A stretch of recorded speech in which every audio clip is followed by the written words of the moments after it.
Greetings and salutations to all of you.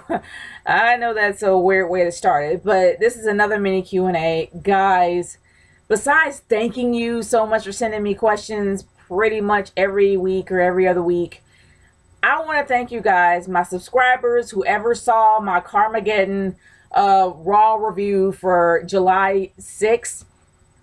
You guys made it a really great success. I never thought that I would reach 2,000 views within 1 week. You guys are phenomenal. Thank you so much for supporting my channel after all these years. And thank you for supporting that Raw review. I never expected that many views to come up within a week. So you guys are amazing. Thank you so much. And before I get into reading everybody's questions, there have been two individuals that have sent me the same question, and it's pretty much about the last Q&A that I did. Pretty much the shortest one ever, and it was only one question by Dustin Nunn. For those who are confused about how short it was, I'm just gonna answer your question right now. I actually waited 2 weeks because I have been tired. There are times I forgot about my Q&As, and I haven't done it in so long. So when I actually do have a question that pops up in my phone, I'm like, okay, well, since it's been this long, I'm just going to go ahead and get it. Like if I actually have I waited 2 weeks before doing an actual Q&A, and I've been kind of lazy as of late and kind of exhausted. So so to be fair, for those that still send me questions, I am going to, as I respond to them as quickly as I can, especially if I have the energy to do it, since it's been such a busy, few months. But, I try to, respond to it as quick as I got it. Dustin actually sent me his question way early. And when I got it, I didn't get anybody else for that whole week. So I'm like, okay, maybe I should just go ahead and make this the shortest Q&A as I can, since he's the only one that sent me questions, and maybe people will send me questions next week. That's the reason why I actually answered Dustin's, and only Dustin's. And I know it seemed weird for the fact that I had only one individual that sent me questions, but that's just what happens. If you send me a question and it comes in for that week prior to the last Q&A I did, more than likely I'm going to answer them. But of course, if it's more than the questions I actually asked for, like if it's more than 4 questions you send me, I'm going to split them in half. But that's pretty much how it is. I know it seemed weird for the fact I only had one guy on there, but that's how I rolled. I didn't pick him because, he would just out of, just picking him out of a hat. He sent me his questions. I answered them. That's pretty much how it was. So for those that didn't like it, I'm sorry, but that's how it went. And that's pretty much how it's going to be for however long it happens. But I actually got more than one person this time, including Dustin Nunn, and he is going to be the first person that I actually answer this question. Your first question for me is, do you think Chavo Guerrero Jr. should be inducted into the WWE Hall of Fame? Yeah. I mean, number one, he's a Guerrero. And a Guerrero, I mean, that's a wrestling family. That's a wrestling dynasty. And it would be, and not to mention that Eddie Guerrero is the most beloved Guerrero there is. So honestly, I wouldn't be surprised if they do. Plus, Chavo Guerrero is a great wrestler. I got no beef with him at all, and I wouldn't mind seeing him in there, especially the fact that he did contribute a lot to the company. So yeah, I agree. He should be in there. Moving on to Justin's side. I already answered your question about the reason why I was one, so I'm going to move on to your next one. Why are you patient enough to wait to send questions in? I've already answered that. It's not about not being patient. It's just the fact that I have been incredibly lazy as of late, not to mention that I haven't had any questions in 2 weeks. So if I actually do get a question and it comes in within that week, if I'm able to get it on Wednesday, because my Thursdays and pretty much other days of the week can be kind of busy, I try to fit them in as much as I can. So it's not about being patient. It's just about being fair to you guys. So if I get questions, let's say you send me questions on a Thursday after the last Q&A, more than likely it's going to be answered in the next Q&A. That's just how it is. But either or, your questions will be answered. Moving on from there to your next question for me. Thoughts on Bill Cosby admitting he's a rapist. He never admitted to being a rapist. He did admit to roofing a girl, but it happened to be permission that he got from her. We don't know. It is hearsay. I am not calling him a racist because I have no proof and nobody else does. And if people stick up for him, it's because they choose to. Bill Cosby had the most beloved show in the 80s, moving on down to the early 90s. And to this day, I don't care what anybody says. I love The Cosby Show, and that's not going to change it. Sure, he made a lot of stupid mistakes in his life, but that was a great show to watch. And I'm not going to downgrade it because of his mistakes. So I have a lot of, of good feelings and good memories from watching The Cosby Show. But just because he made some mistakes don't mean it's going to change all that. And I'm not going to sit there and judge the guy when I have no proof. And thoughts on Maria Menounos possibly winning the Divas title. Look, you already know how I feel about her. And honestly, I don't think they'll be stupid enough to actually put it on her, because after what happened at this previous Raw, they're moving on. So I highly doubt that the celebrity is going to hold the belt. I doubt it. I really do. And it's going to stay a rumor. Moving on to Nintendo Fanboy 1988. Have you ever come close to beating a boss who is giving you a hard time, getting to him with him or her to the last health bar, only to be hit with one of their surprise attacks or cheap shots and dying? Yes. This happens to me many, many, many, many times in many games I have played over the years, and it will always be very frustrating. And that shows it's a great game, not to mention it actually does kind of improve your strategy on how to beat this person.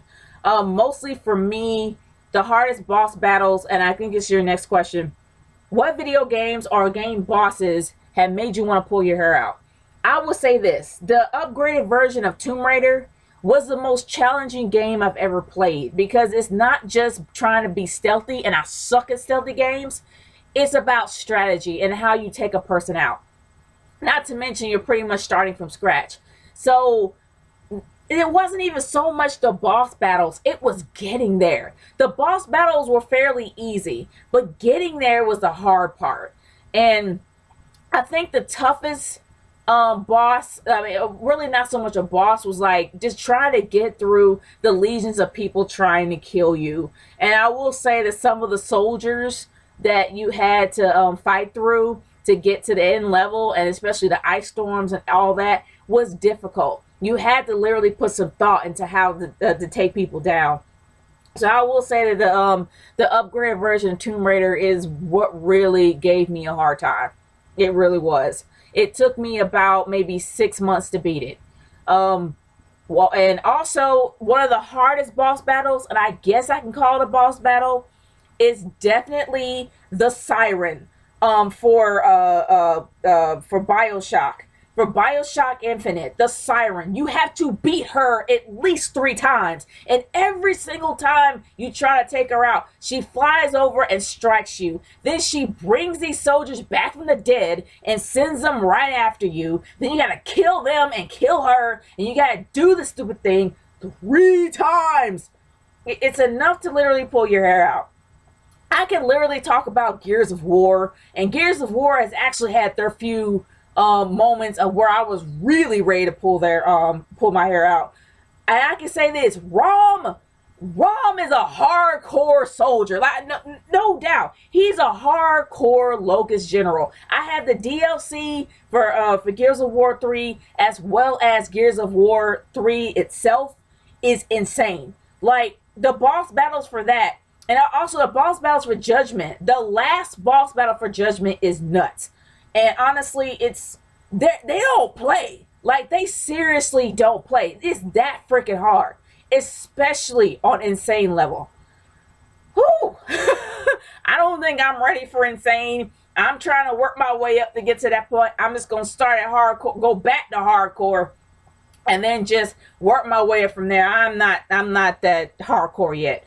But yeah, Gears of War 3, Tomb Raider, and BioShock Infinite. Those are the 3 that the bosses in those games really made my hair just come flying out.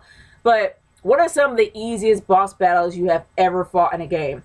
Okay, I will say that the most disappointing one happens to be from Halo 4, when you thought you were going to fight the Didac, but all of a sudden it was like some kind of a real-time event, and all you had to do was just plant a bomb on them and boom. That was the easiest thing I could ever do.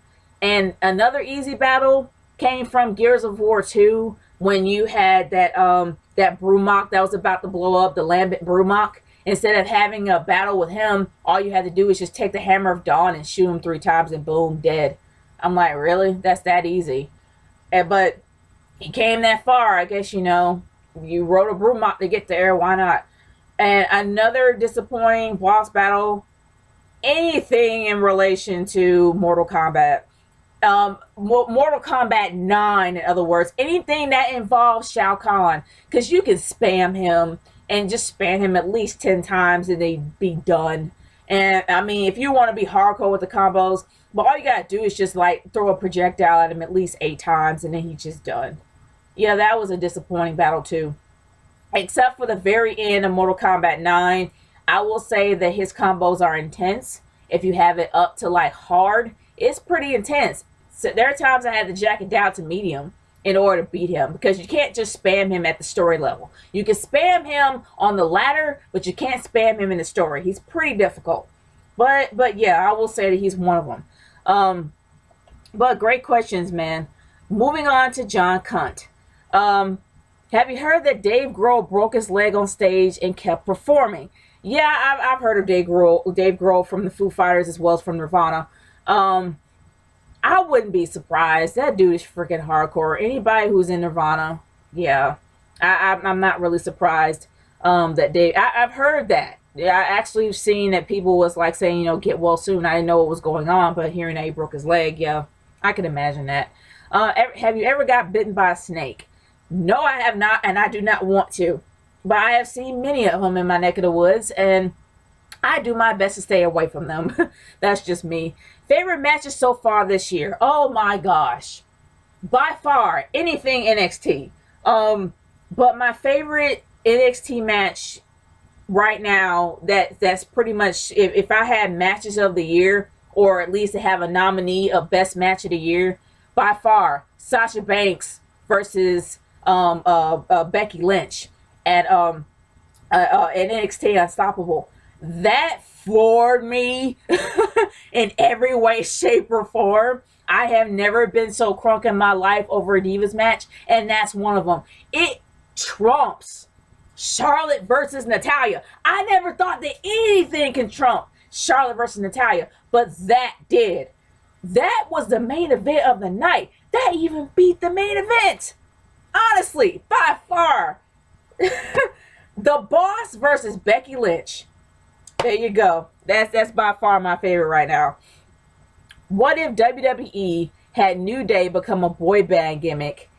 Well, they came out and lip sync songs. Oh gosh. I hope not. And yeah, I remember 3 Count. But seriously, I hope not. They suck enough. We don't need to suffer any more coming from them. Like, honestly, they're great heels. They really are. When they were in my hometown of Atlanta for this past Raw, I have to say that Xavier Woods represented.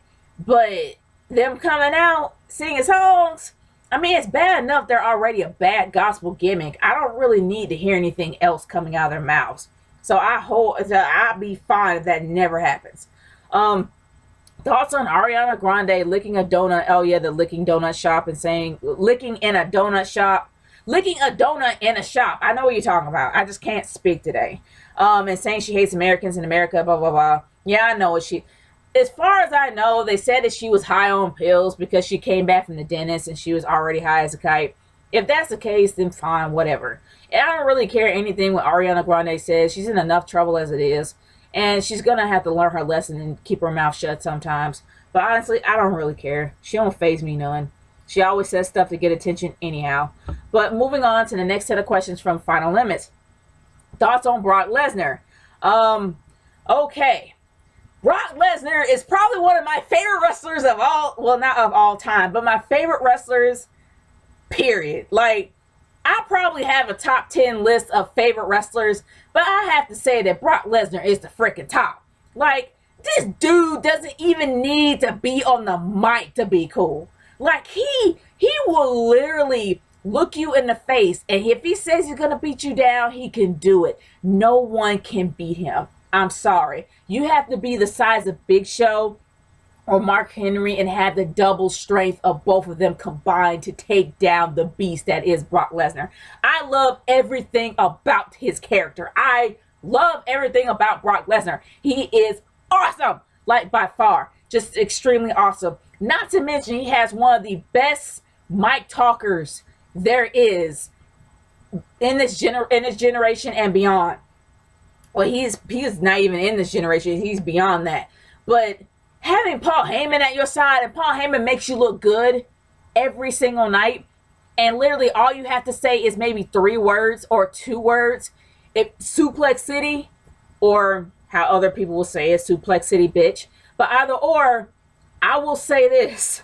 Brock Lesnar, by far, is the most dominant dude in the WWE, period. He trumps John Cena by miles. And he definitely trumps Batista. I'm sorry. And Randy Orton. This dude, he's a beast. And I love everything about him. And I love his confidence. It is crazy. And I've talked too much about Brock. Let's move on to your question about Razor Ramon. Razor Ramon made being a villain cool. I loved everything about him. I loved how smooth and how cool he was. And with that toothpick in his mouth and when he just flicked it out. Man. That was just coolness just oozing out of him. Seriously. It made you love him as a villain. Thank God it didn't make him as a face. If they did, I don't think I would like him as much as I did before. But the dude is still cool to this day. Still uber cool. Love every bit of it, man. Seriously. But yeah, he just personifies what coolness really is. And it's always cool to be a villain. That's how he made it. Like him being a villain, he just knew how to make it awesome. And I love everything about Razor Ramon. Thoughts on Stardust. Stardust is a gimmick that finally works for Cody Rhodes. He actually out-gimmicked his brother. Like, I never thought that anybody could out-gimmick Goldust except for Cody. And Cody pulled it off a lot better than Goldust. Goldust was great for his time. He was bizarre. He was out there. He was overly sexual. But besides all that, it worked for him. Not to mention, it kind of brought some kind of an interesting allure or whatever. I don't know. I guess I can't think of the word to describe what about Goldust. But I will say that it actually did make him more attractive. Attractive to getting to know his character more. Actually starting to like him. It worked for Goldust in that way. But Cody not only brought a little bit of comedy to it, he just made it interesting. And I love every part of it. And I'm hoping he doesn't change that gimmick because he actually tried being, regular Cody Rhodes. It worked with him as a heel. But now that he now he donned the paint, I hope he don't take it off. I hope he keeps it like that. And I hope he becomes a very dominant heel sometime. Because he's great at what he does. Thoughts on Raven when he was Johnny Polo in the WWF. I don't remember him as Johnny Polo. I just remember him as Raven. Probably because Johnny Polo probably sucked. I probably seen Johnny Polo at least 4 or 5 times during that era. But the time that I remember him the most was when he was Raven. And I enjoyed him more as Raven than Johnny Polo. If I remember him, which I don't. But moving on to my final set of questions that just came in 19 hours ago. And it's from Lino Gino. Would you support a feminist faction with the Divas? Nikki, Brie, Alicia, and Natty. Gosh, I'm not a big fan of feminism, so probably not. What if they made Darren Young into a super gay character like Rico and Billy from from Billy and Chuck? Honestly, I can't really say that Rico was super gay. But I know he acted like he was. But honestly, Darren Young came out as a lifestyle choice. Having his lifestyle choice become a character is probably something that's borderline insulting. And I don't think that he would actually do that in order just to get people to like him. I think he prefers just to be a wrestler, being a part of the primetime players, and liked being a part of a team. I don't think he really wants to put his life out there and make his whole life into a character, because in a way, it can be laughed at. So it's probably tough enough for him to come out, period. But having his whole life as a character, no. I don't think it would be great for him. No, they're not gay for one another. They're just really close friends. But moving on from there. Do you think WWE should have punished Darren Young for coming out last year? No. No. Why would they punish him? I mean, the thing is that Darren Young came out as a lifestyle choice. He made the decision on his own to come out there. He was tired of hiding, and he actually just decided to say that I am gay. Him being it being on TMZ, at first I was kind of questioning it. I'm like, why did you choose TMZ, dude? Like, TMZ, really? But either or, it was something that was highly supported, and it was something that was highly embraced, and they embraced him for who he is. So should he be punished by it? No. I mean, um, uh, was Pat Patterson punished for coming out for Legends House? No. I mean, if they punished Darren Young, they should have punished Pat Patterson. And Pat Patterson's been in the closet for years. Only his close friends knew that he was gay, and he came out during Legends House. So if they had to punish Darren Young, they should have punished Pat Patterson. And honestly, I don't think they should have punished either one of them, because that's what they chose. They chose to come out, they chose to be themselves, and they were tired of hiding. And for him being tired of hiding, good for him. And I don't think they should have punished him at all. Well, I don't think they should have if they were going to. I'm kind of happy they didn't. But guys, those are my questions. Thank you so much for sending me questions. And by all means, if you have any other questions that you want to send me, send them to me via YouTube or on Twitter at RKH30 #NatureGirlQ&A. It's NatureGirl30 signing off. Peace out, guys.